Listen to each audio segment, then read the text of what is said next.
Bienvenidos amantes del béisbol nipón, a un análisis que trasciende el simple resultado de pretemporada.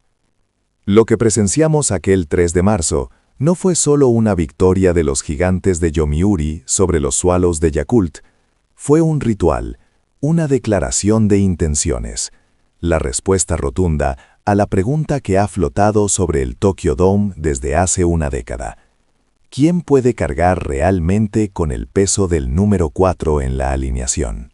Habíamos iniciado la jornada con la tensión propia de un clásico, donde cada lanzamiento, incluso en la temporada abierta, se sentía como un duelo de campeonato. El picheo fue excelso en ambas trincheras. Por un lado, Yoshinobu Takahashi, nuestro experto, comentaba: «Hemos visto a Yoshikawa arrancar fuerte. Sí, un doble al inicio. Pero miren a Ogawa. Ese hombre, el as de los Swallows, puso el freno de mano. Después de esa primera entrada, fueron puros ceros». Su bola rápida bailaba y sus lanzamientos secundarios obligaban a los bateadores a perseguir sombras. Fueron 5 entradas de un dominio frío y clínico. Y por el lado de los Gigantes, la historia se escribía con la autoridad de Ose, el cerrador que venía puliendo su legado. Imaginen esto. Ose sube al montículo y, para la octava entrada, ha retirado a 23 bateadores consecutivos desde su última aparición. Un dato que nos recuerda a los viejos trenes de vapor. Lento para arrancar, imparable una vez en marcha. El juego avanzaba como una partida de ajedrez, un doloroso 1-1, donde el más mínimo error sería fatal.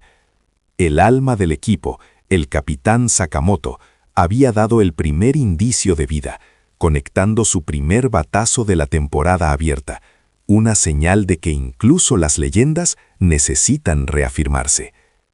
Pero el clímax, el verdadero torbellino emocional, se guardaba para el final. La novena entrada, abajo por una carrera después de un desliz en el bullpen de Yomiuri que lamentablemente permitió a los Swallows tomar una ventaja fugaz. La presión era palpable. El comentarista televisivo, Nori, exclamó en ese momento: «Si no es ahora, ¿cuándo? La franquicia necesita un héroe permanente, no un sustituto». Y así, con el marcador 2-1 a favor de Yakult, la escena se preparó para Shinosuke Okamoto. La cámara se centró en él, y pudimos ver, aunque brevemente, el fuego interno. No es solo el bateador de limpieza de los Gigantes, es históricamente el sucesor de Matsui y Nagashima. Esa es una herencia que aplasta. Mi colega, el legendario entrenador Iwakuma, me comentó después: «Los nervios de Okamoto eran tan visibles que casi podías contarlos. Pero hay una diferencia crucial entre un bateador de fuerza y un limpiador de bases. El limpiador de bases convierte la presión en combustible». La secuencia fue rápida y brutal. El conteo estaba apretado. El lanzador, con el brazo ya cansado y el sudor recorriendo su rostro, intenta liquidarlo con una bola baja y quebradiza, un splitter que buscaba la tierra. Y aquí viene la refutación a todos aquellos que lo llamarían suerte. Muchos analistas dirán: fue un picheo colgado, un error del bullpen. Absolutamente falso. Lo que vimos fue la pura maestría de Okamoto para mantenerse atrás en su swing.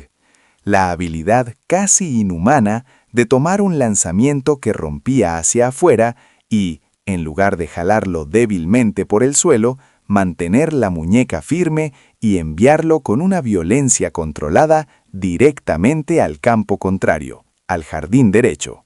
Los datos hablan por sí mismos.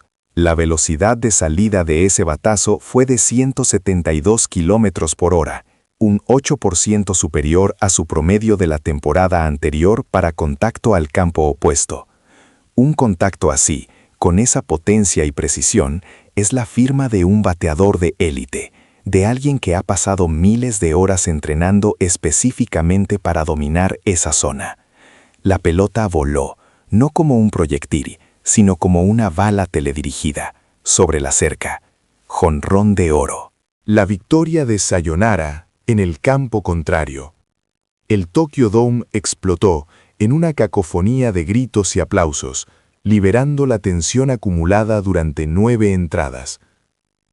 Pero el verdadero giro de la trama, la revelación que nos llevamos, es que ese jonrón no solo ganó el juego, sino que cerró el bucle que abrimos al principio, el debate sobre el legado del 4.